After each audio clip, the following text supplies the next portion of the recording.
نحمده ونصلي على رسوله الكريم اما بعد فقد قال الله تبارك وتعالى كما ورد في سورة آل عمران اعوذ بالله من الشيطان الرجيم بسم الله الرحمن الرحيم وتلك الأيام نداولها بين الناس وَلِيَعْلَمَ اللَّهُ الَّذِينَ آمَنُوا وَيَتَّخِذَ مِنكُمْ شُهَدَاءَ وَاللَّهُ لَا يُحِبُّ الظَّالِمِينَ صدق اللہ العظیم۔ رب اشرح لي صدری ویسر لي امری واحلل عقدۃ من لسانی یفقہوا قولی۔ اللہم ربنا الہمنا رشدنا واعذنا من شرور انفسنا۔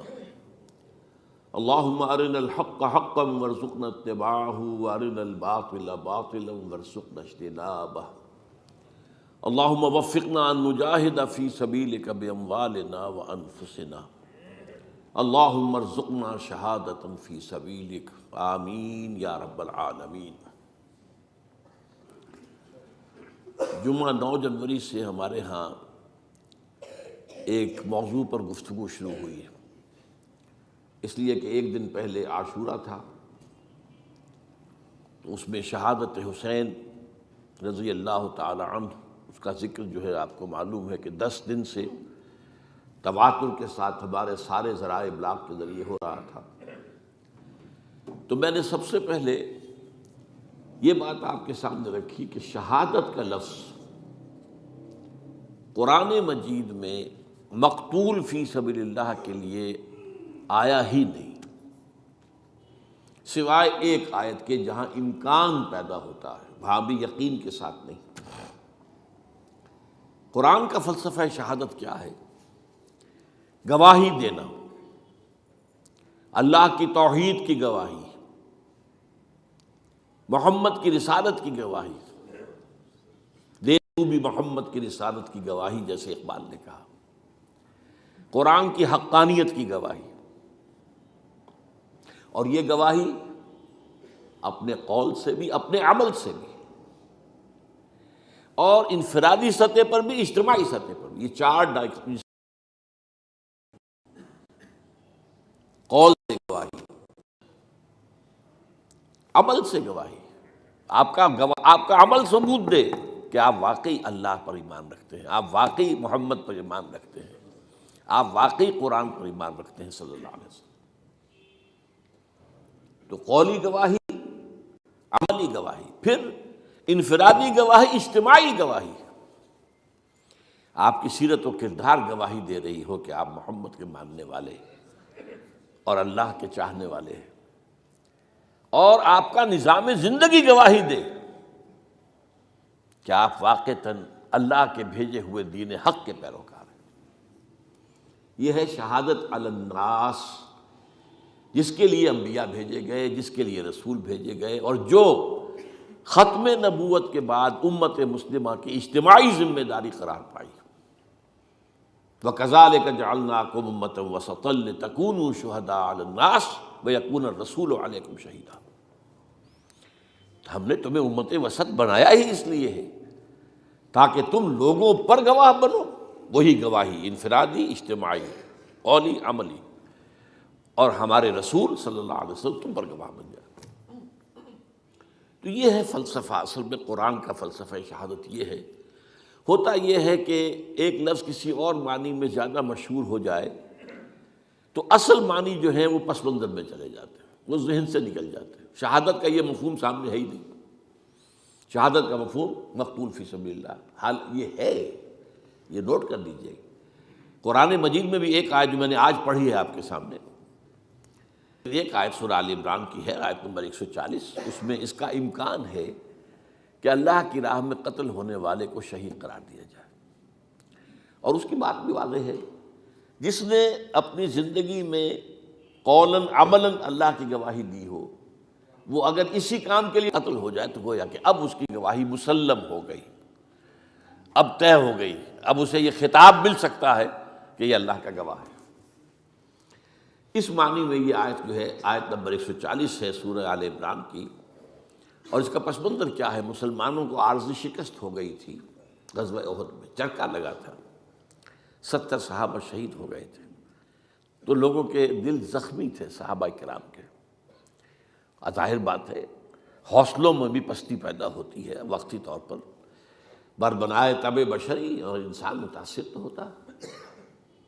حضرت عمر نے تلوار پھینک دی تھی، جب یہ خبر اڑ گئی کہ حضور شہید ہو گئے تو تلوار پھینک کر بیٹھ گئے، اب کاہے کے لیے لڑنا؟ تو ایسی کیفیت عارضی طور پر ہو جاتی ہے۔ اس میں فرمایا گیا ہے کہ گھبراؤ نہیں، یہ تو دن ہیں جنہیں ہم الٹتے پھرتے رہتے ہیں، اوپر نیچے سی سو ہوتا رہتا ہے، اوپر نیچے اوپر نیچے، تلک الایام نداولها بین الناس، اور اسی سے ہم آزمائش کرتے ہیں تاکہ ہم دیکھ لیں کہ کون ہے واقعتاً جو ایمان والے ہیں، جو نامساعد حالات میں بھی ڈٹے رہتے ہیں، کھڑے رہتے ہیں، جمے رہتے ہیں، اور اللہ تم میں سے کچھ کو اپنا گواہ بھی بنا لے۔ یہاں اس گواہی کے معنی اللہ کی راہ میں قتل ہو جانے کے لیے جا سکتے ہیں۔ البتہ احادیث کے اندر یہ لفظ بکثرت آیا ہے، لیکن آیا ہے استشہاد کے حوالے سے، باب استفعال سے۔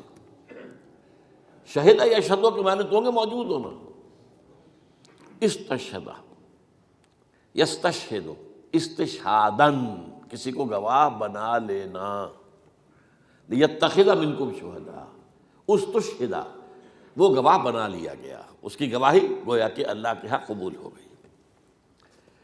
پھر ہم نے اس دوسری قسم کی جو شہادت ہے اس کے ضمن میں خلفائے ثلاثہ کی شہادت کا ذکر کیا تھا،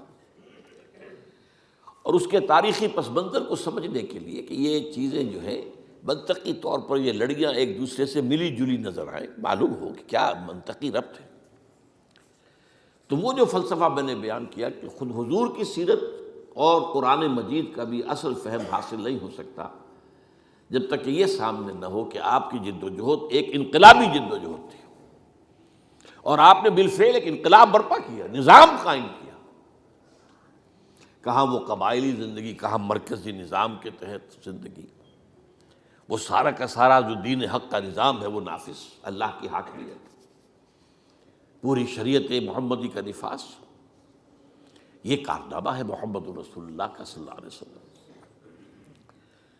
اس کے اعتبار سے سمجھنا چاہیے کہ ہر انقلاب کے بعد کاؤنٹر ریولوشنری موومنٹس اٹھتی ہیں لازماً۔ انقلاب جب قریب ہوتا ہے کامیابی کے تو جو مخالفین ہوتے ہیں انقلاب کے وہ ذرا دبک جاتے ہیں، تو میں نے کہا تھا نیمی پا لینا، بھائی ذرا سر جھکا دو اب تو، اس لیے کہ اب it's no use continuing resistance, اب آپ نہیں کر سکتے مقابلہ۔ یہ کیفیت شروع تو ہو گئی تھی فتح مکہ کے بعد سن 8 رمضان مبارک میں، پھر اگلے سال جب آیات آ گئی سورہ توبہ کی، اس کے بعد تو ظاہر بات ہے کہ آخری چیلنج دے دیا گیا، 4 مہینے کی مہلت ہے، یا ایمان لاؤ یا قتل کر دیے جاؤ گے، یا تیسرا آپشن جو ہے نتیجتاً نکلتا ہے کہ اس ملک کو چھوڑ کے دفع ہو جاؤ۔ تو اس کے بعد جو ہے یدخلون فی دین اللہ افواجا، آ کے فوج در فوج داخل ہو گئے، لیکن اس کے بعد پھر کاؤنٹر ریولوشنری موومنٹ شروع ہوئی اب اس کو ختم کرنے کے لیے۔ اور میں نے عرض کیا آپ سے کہ چونکہ سب سے بڑی ایگریوڈ پارٹی کون تھی، سب سے زیادہ جس مذہب کا قلع قمع ہوا وہ کون سا تھا؟ مشرکین عرب کا مذہب، شرک۔ لہذا جزیرہ نماء عرب ہی سے 2 مخالف انقلاب تحریکیں اٹھی، ایک جھوٹے نبی کھڑے ہو گئے اور منکرین زکوٰۃ کھڑے ہو گئے۔ اسے کہا گیا ارتداد عمومی، تقریباً پورا عرب مرتد ہو گیا۔ جو یدخلون فی دین اللہ افواجا ہوئے تھے وہ یخرجون فی من دین اللہ افواجا بھی ہو گئے، حجاز کے چند شہروں تک اسلام محدود رہ گیا۔ یہ حضرت ابوبکر کی عزیمت اور ہمت، یہ اس کا ایک بڑا اہم درخشاں باب ہے کہ انہوں نے آئرن ہینڈ کے ساتھ، حالانکہ وہ بڑے نحیف الجثہ اور بڑے آپ کہیے رقیق القلب انسان تھے، لیکن یہ کہ اس وقت ان کی عزیمت، ان کی ہمت وہ بروئے کار آئی، اور ان دونوں تحریکوں کو آپ نے قوت کے ساتھ کچل کر رکھ دیا، اور گویا کہ اندرون ملک عرب، جزیرہ نماء عرب، انقلاب محمدی کو اثر نو کنسولیڈیٹ کر کے عمر کے حوالے ہو گیا رضی اللہ تعالی عنہ۔ اب حضرت عمر کے زمانے میں فتوحات کا اب دائرہ جو ہے، اب اندر سے سکون، جزیرہ نما عرب کے اندر امن ہے، لہذا ساری توجہ خارج کی طرف ہوئی۔ اور اس میں سب سے زیادہ جس کو نقصان پہنچا وہ سلطنت ایران تھی، اگرچہ سلطنت روما کو بھی پہنچا، لیکن سلطنت روما 3 بر اعظموں پر تھی، شمالی افریقہ، مشرقی یورپ، مغربی ایشیا، شام کا علاقہ۔ لیکن سلطنت جو ہے اس میں سے سلطنت روما کی ایک ٹانگ ٹوٹی تھی، یعنی ایشیائی جو مقبوضات تھے، باقی تو انٹیکٹ تھی۔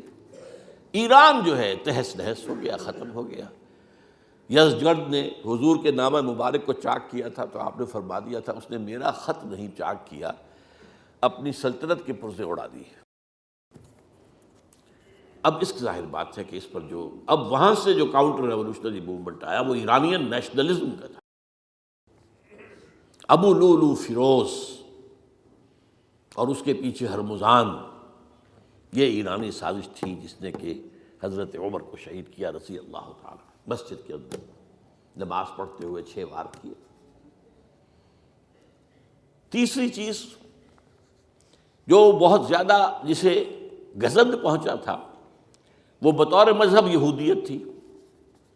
مدینے سے 3 قبیلے نکالے گئے، خیبر وغیرہ آس پاس کے قلعے ختم کیے گئے، اور یہودی جو ہیں اس پوزیشن میں تو نہیں تھے کہ کوئی عسکری کوئی تحریک اٹھائیں مسلمانوں کے خلاف، لیکن عیاری کے انداز سے عبداللہ ابن سبا میدان میں آیا، اس نے اسلام کا لبادہ اوڑھا اور اندرونی طور پر سازش برپا کی۔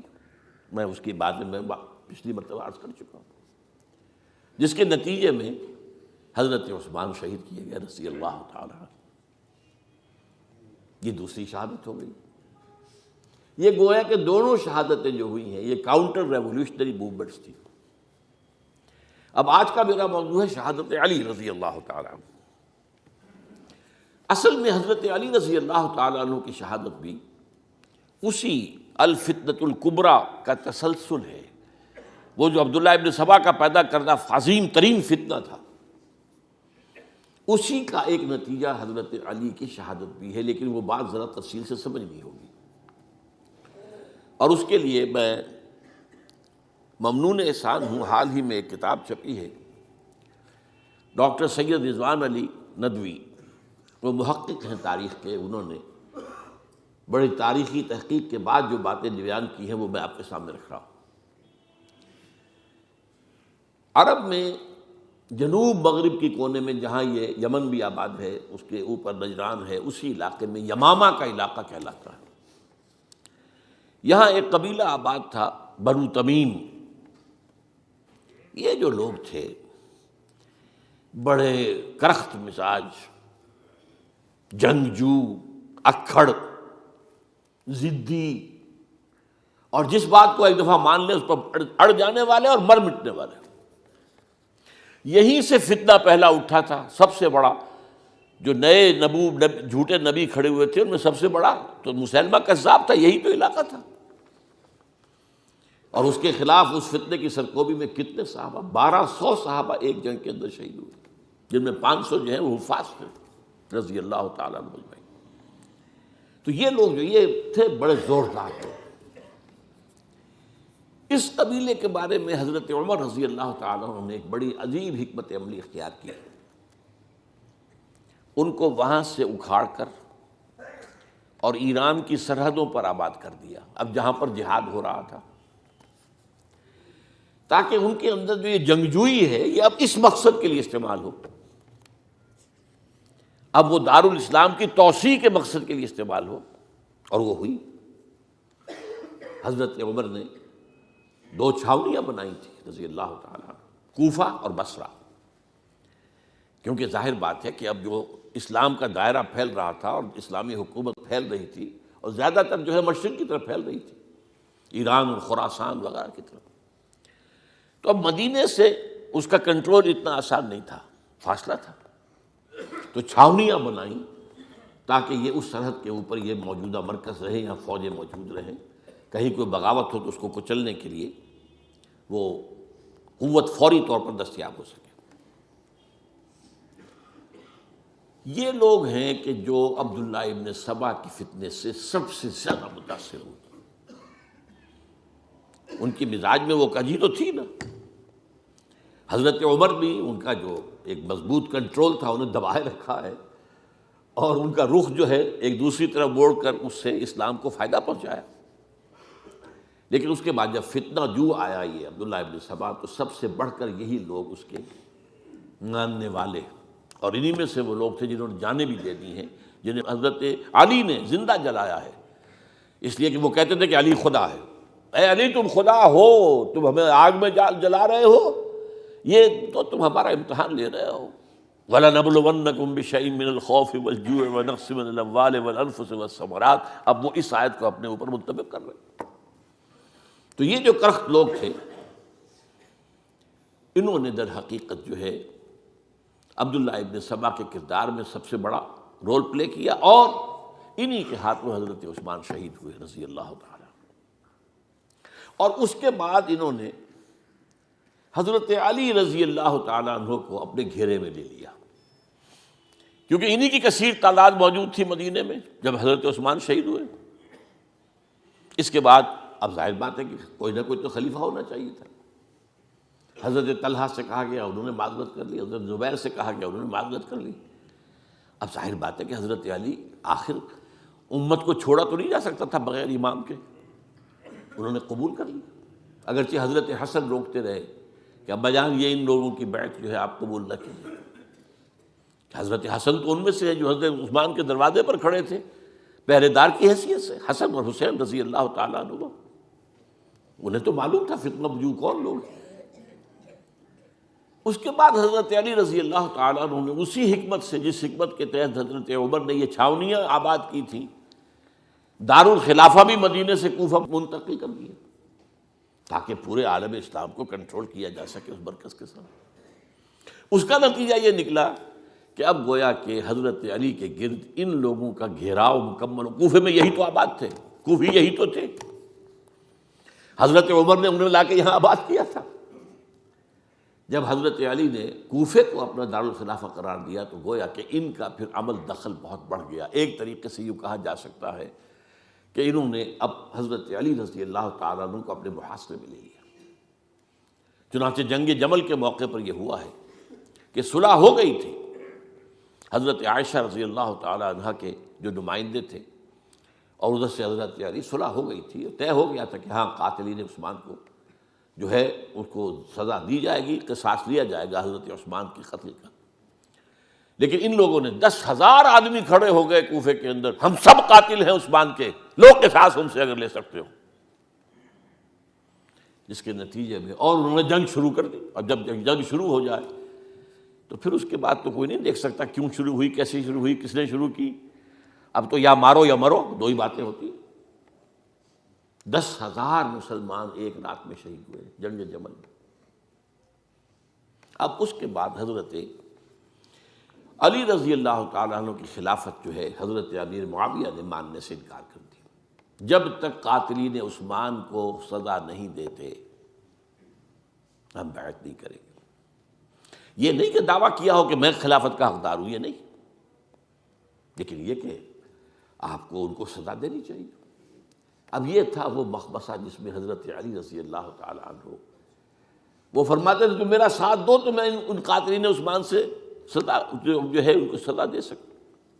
ادھر انہیں پتا تھا کہ میں سرنڈر کرتا ہوں تو مجھے علی تک تو پہنچنے کوئی نہیں دے گا، راستے میں ختم کر دیں گے رضی اللہ تعالیٰ عنہ. تو یہ پیچ تھا ایک جو ایسا پڑا ہے.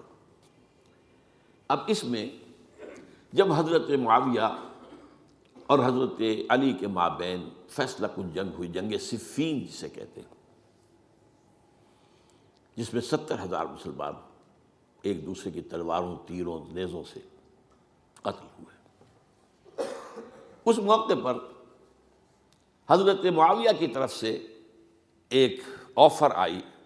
قرآن مجید کو نیزے پر اٹھا کر لوگوں نے کہا کہ یہ خون ریزی بند کر دو، ہم قرآن کا فیصلہ ماننے کو تیار ہیں. حضرت علی دیکھ رہے تھے کہ یہ اصل میں میری فتح کو شکست سے بدلنے کا پروگرام ہے. تقریباً فتح میری ہو چکی ہے، لیکن یہ جو طبقہ تھا یہ انہوں نے کہا نہیں بڑی ٹھیک بات کہہ رہے ہیں وہ، مانیے ان کی بات، جنگ بند کی۔ انہوں نے ہی یہی لوگ تھے جنہوں نے مجبور کیا حضرت علی کو کہ وہ تحکیم پر رضامند ہو جائے۔ اس کے بعد تحکیم میں جو معاملہ ہوا، حضرت علی حضرت عبداللہ ابن عباس کو اپنی طرف سے حکم بنانا چاہتے تھے، یہ اڑ گئے نہیں، یہ اڑ جانے والے لوگ، اور یہی اصل قوت تھے، وہاں ساری طاقت کوئی نہیں کی تھی۔ تو انہوں نے ابو موسیٰ اشعری کو اپنی طرف سے مقررہ، وہ بہت نرم خو آدمی تھے، انہیں بناؤ۔ بہرحال جو بھی بات طے ہوئی، اب تاریخ کی روایتوں میں اختلاف ہو سکتا ہے، کہا یہ جاتا ہے کہ طے تو یہ ہوا تھا حکمین کے مابین، ادھر سے ابو موسیٰ اشعری، ادھر سے عمرو بن العاص رضی اللہ تعالی عنہما، کہ آپ اپنے جو کلائنٹ ہیں حضرت علی، آپ انہیں معزول کر دیجئے، میں معاویہ کو معزول کر دیتا ہوں، پھر جو ہے مسلمان فیصلہ کر لیں کسی اور کی عبادت۔ انہوں نے کھڑے ہو کے کہہ دیا میں علی کو معزول کرتا ہوں، اور عمرو بن العاص نے کہا کہ میں معاویہ کو قائم کرتا ہوں۔ اب یہ ہے روایت، واللہ عالم، اس میں کتنا سچ ہے کتنا جھوٹ ہے، میں کوئی مورخ نہیں ہوں، میں کوئی تاریخ کا محقق نہیں ہوں۔ اس کے بعد جو ہے اب یہ لوگ انہوں نے کہا کہ مانیے تحکیم کو، اور جب انہوں نے حضرت علی نے اس تحکیم کے فیصلے کو ماننے سے انکار کیا تو باغی ہو گئے، حضرت علی کو کافر قرار دیا، اور جا کر ایک جگہ پر حرورہ ایک جگہ تھی، وہاں پر جا کے جمع ہو گئے، جتھا بندی کی، بہت بڑی طاقت پر وہاں کر۔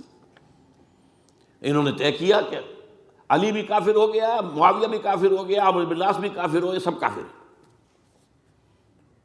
حضرت علی کی طرف سے ایک گئے سفیر ان سے بات کرنے کے لیے، تو انہوں نے کہا تم ہی نے تو کہا تھا کہ تحکیم کو تسلیم کرو، کہ ہاں ہم نے گناہ کیا تھا، کفر کیا تھا، ہم توبہ کی ہم نے، اگر علی بھی مان لے کہ میں نے مان کر کفر کیا تھا اب میں توبہ کرتا ہوں تو ہم ان کی بات مان لیں گے۔ اب حضرت علی اس طرح کا جھوٹ کیسے بولتے ہیں، انہوں نے تو کوئی کفر نہیں کیا تھا۔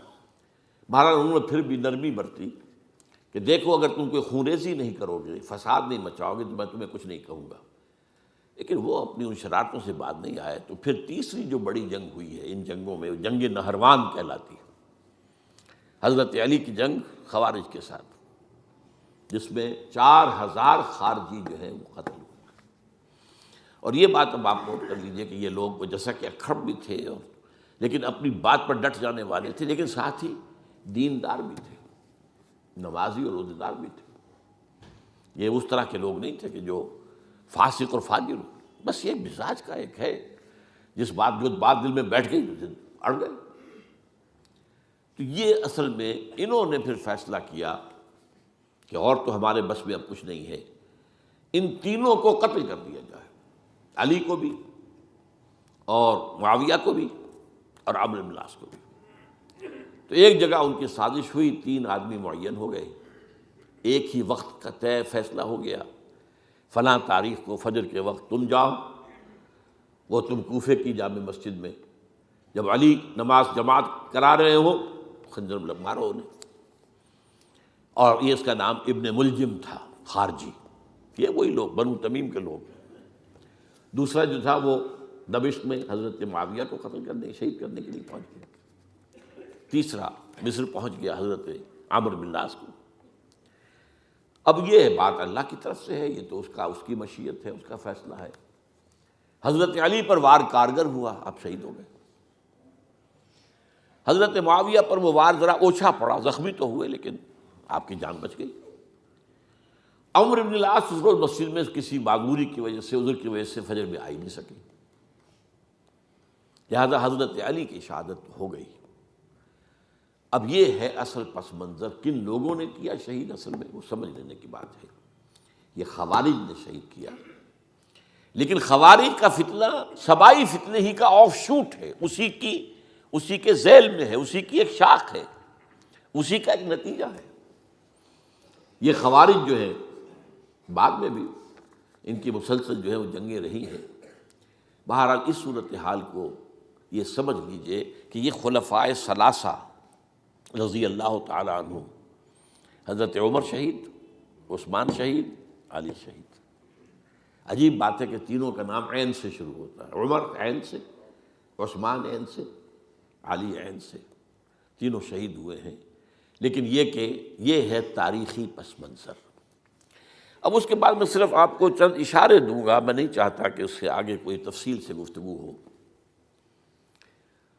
حضرت علی کی شہادت کے بعد لوگوں نے، جبکہ ابھی حضرت علی زخمی تھے، انتقال نہیں ہوا تھا، آپ سے پوچھا کہ ہم حسن کے ہاتھ پر بیعت کر لیں رضی اللہ تعالیٰ۔ آپ نے فرمایا نہ میں تمہیں اس کا حکم دیتا ہوں اور نہ روکتا ہوں، یہ تمہارا معاملہ ہے، امر المسلمین ہے، مسلمان فیصلہ کر لیں جس کو چاہیں۔ چنانچہ حضرت حسن رضی اللہ تعالیٰ عنہ کے ہاتھ پر بیعت ہو گئی۔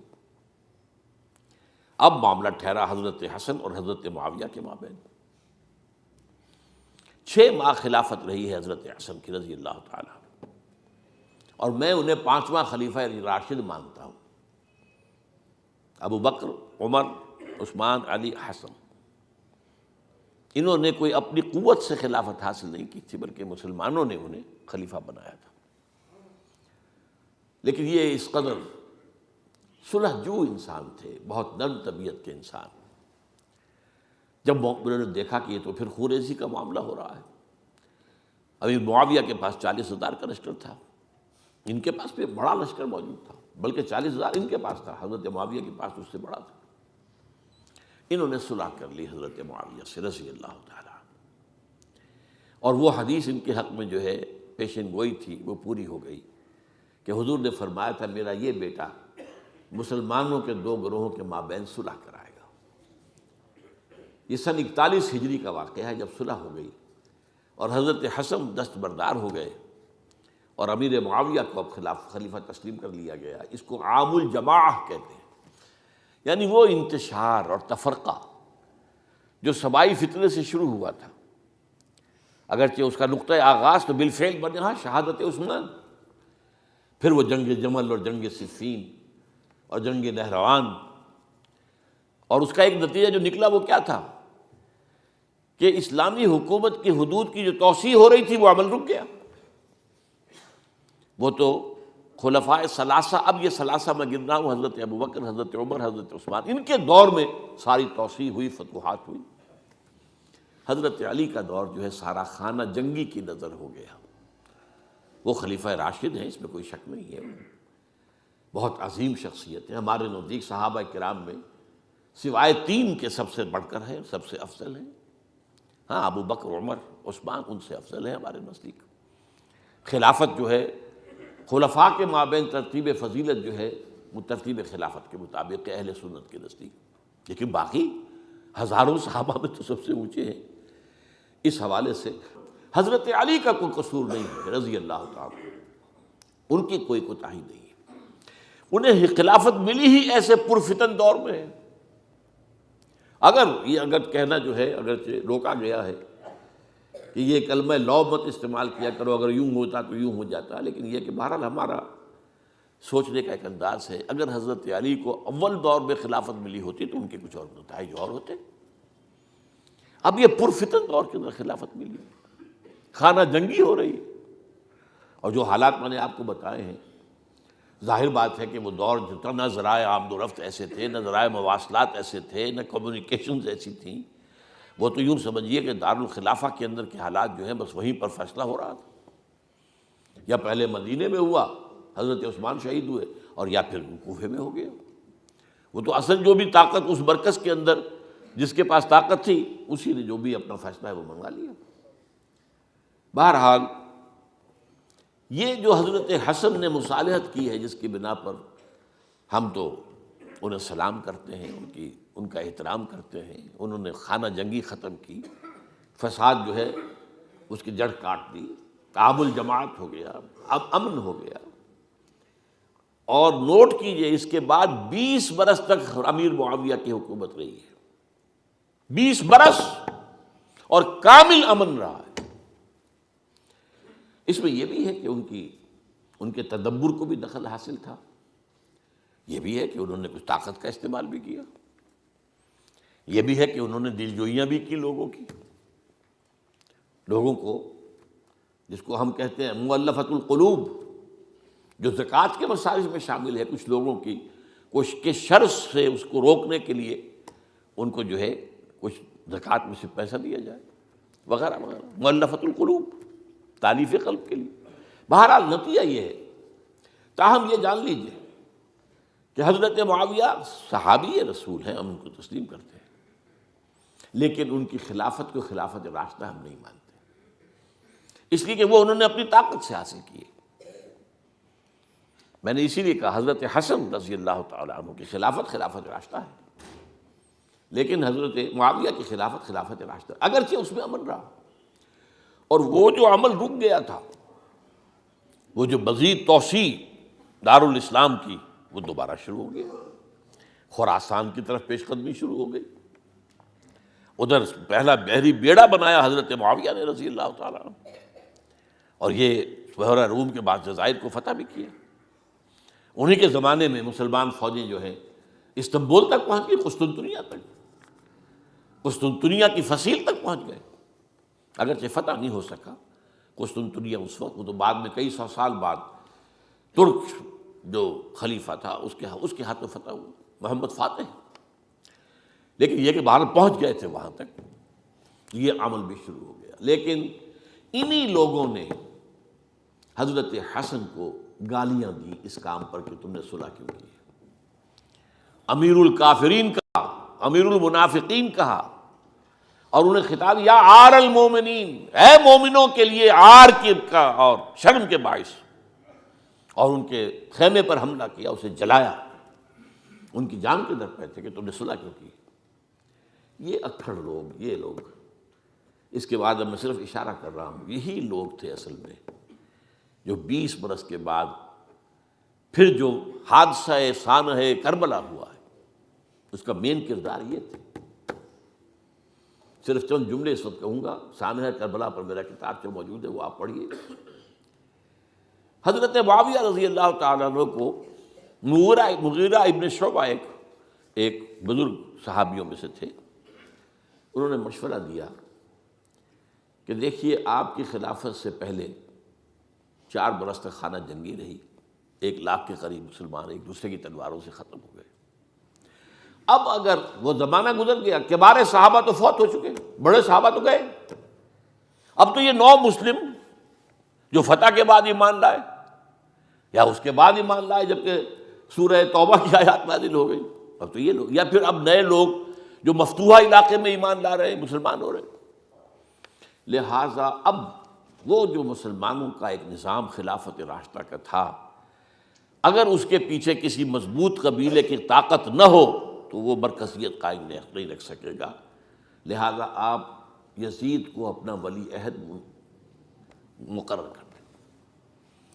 حضرت معاویہ کچھ رہے متردد، لیکن بعد میں ان کی سمجھ میں یہ بات آ گئی۔ یہاں یہ نوٹ کر لیجئے کہ میں یا آپ حضرت معاویہ کے فیصلے سے اختلاف کر سکتے ہیں، ان کی نیت پر حملہ نہیں کر سکتے، وہ صحابی ہیں، الصحابۃ کلھم عدول، ان کی نیت یہی تھی، مسئلہ سمجھی اس میں کہ وہی امن جو ہے وہ برقرار رہے۔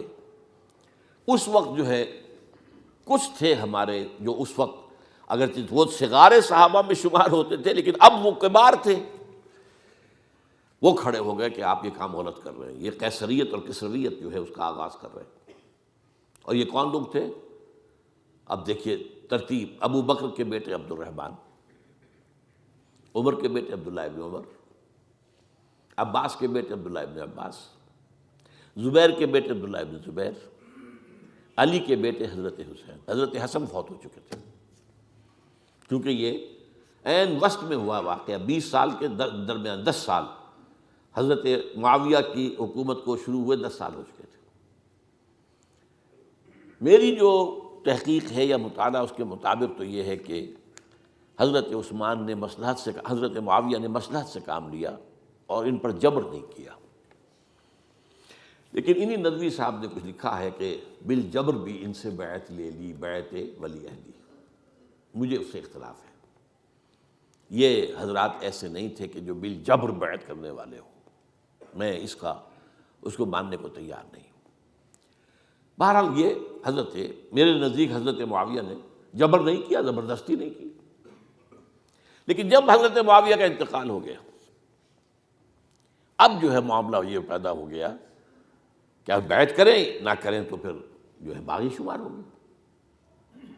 عبد الرحمن ابن ابو بکر رضی اللہ تعالی عنہما وہ فوت ہو چکے تھے، اب 4 رہ گئے تھے، عبداللہ ابن عمر، عبداللہ ابن عباس، یہ دونوں تھے جو عمر میں بڑے تھے، عبداللہ ابن زبیر اور حسین ابن علی رضی اللہ تعالی عنہ۔ ان چاروں نے کہا کہ کام غلط ہوا ہے یہ، لیکن اس کے بعد ایک تفریق ہو گئی۔ یہ جو دونوں بزرگ تر تھے، حضرت عبداللہ ابن عمر، عبداللہ ابن عباس، ان دونوں نے کہا کام تو غلط ہے لیکن ایسا نہیں ہے جس کی بنا پر خونریزی کرائی جائے، مسلمانوں کا خون بہے، بغاوت کی جائے، ایسا نہیں۔ مطلب یہ کہ اس کے اندر مصلحت کا تقاضا یہ ہے کہ اس وقت جو ہے اس کو تسلیم کر دیا جائے۔ لیکن یہ جو دو نوجوان تھے، ان کے اندر، نوجوان نہیں کہ وہ جوان تھے ماشاءاللہ، لیکن یہ کہ جوش زیادہ تھا، یہ اڑ گئے کہ نہیں ہم اس غلطی کو اب نہیں چلنے دیں گے۔ حضرت عبداللہ ابن زبیر اور حسین ابن علی رضی اللہ تعالیٰ عنہ۔ اب دیکھیے اصل فیصلہ کن بات کیا ہوئی، ان دونوں حضرات میں ایک اختلاف ہو گیا۔ حضرت عبداللہ ابن زبیر کا کہنا یہ تھا کہ یہی مقیم رہیے مکے میں اور یہیں سے جو ریزسٹنس موومنٹ ہے وہ شروع کی جائے بنو امیہ کی حکومت کے خلاف۔ ادھر سے کوفیوں کے خطوط چلے آ رہے تھے حضرت حسین کو رضی اللہ تعالیٰ عنہ، آپ آئیے ہم آپ سے بیعت کریں گے۔ حضرت حسین نے اپنے بھائی، چچا داد بھائی مسلم بن عقیل کو بھیجا، ان کے ہاتھ پر 10-12 ہزار کوفیوں نے بیعت کر دی حضرت حسین کے لیے، اور ان کے خطوط کے جو ہے وہ تو پورے کے پورے تھیلے تھے حضرت حسین کے پاس۔ اس سے پھر حضرت حسین نے سفر کیا۔ ادھر یہ ہوا کہ یزید کی طرف سے عبید اللہ ابن زیاد جو ہے گورنر بن کر آیا، اس نے جو تشدد کیا کوفیوں پر، سب نے بیعت توڑ دی، اور حضرت مسلم بن عقیل جو ہے ان کو شہید کر دیا۔ یہ خبر پہنچی ہے حضرت حسین کو، آپ ابھی درمیان میں تھے سفر کے، آپ نے مناسب سمجھا کہ میں واپس لوٹ جاؤں، لیکن حضرت مسلم بن عقیل کے بیٹے کھڑے ہو گئے کہ اب ہم قصاص لیے، ہمارا باپ شہید کیا گیا، قصاص لیے بغیر تو نہیں جائیں گے۔ اب یہ مروت کے خلاف تھا حضرت حسین کی کہ وہ ان کو چھوڑ دیتے۔ یہ وجہ ہے کہ وہ حادثہ پیش آیا، اور اس میں بھی اصل وجہ میں بتاتا ہوں، وقت جو ہے ختم ہو گیا ہے، وہ یہ ہے کہ حضرت حسین نے جب وہ لشکر تھا کوفیوں کا، کوفی تو آئے تھے نا، وہی کوفی جنہوں نے بیعت کی تھی، وہی بیعت توڑنے والے تھے، وہی لشکر میں آئے تھے حضرت حسین کے خلاف۔ حضرت حسین نے وہاں عین میدان جنگ میں اعلان کیا، دیکھو فلاں ابن فلاں، یہ تمہارا خط ہے کہ نہیں، تم نے مجھے بلایا، دیکھو فلاں ابن فلاں، تم نے مجھے دعوت دی تھی کہ نہیں، یہ دیکھو میرے پاس تمہارے خطوط جو ہیں تھیلے بھرے ہوئے موجود ہیں۔ اب انہیں اندیشہ یہ ہوا کہ اگر حضرت حسین کو کسی طرح بھی یزید تک پہنچ جانے دیا گیا تو ہمارا جو ہے بانڈا پھوٹ جائے گا، پھر ہماری خیر نہیں۔ ورنہ حضرت حسین نے کہا تھا دیکھو یا مجھے واپس جانے دو، یا مجھے سرحدوں کی طرف جانے دو، میں کفار کے ساتھ جہاد کرتے ہوئے اپنی زندگی صرف کر دوں گا، یا مجھے یزید کے پاس جانے دو، میں اس کے ساتھ اپنا معاملہ کر لوں۔ انہوں نے کہا کہ اگر یزید تک ان کی رسائی ہو گئی تو پھر ہماری خیر نہیں۔ تو انہوں نے نہ صرف یہ کہ شہید کیا، وہی کوفی، وہی بنو تمیم کے لوگ، وہی اکھڑ، انہوں نے نہ صرف یہ کہ شہید کیا بلکہ پھر خیموں کو آگ لگائی۔ کیوں لگائی؟ تاکہ وہ جو ڈاکومنٹری پروف تھا ان کے خلاف وہ ختم ہو جائے، ورنہ آگ لگانے کی کیا ضرورت تھی؟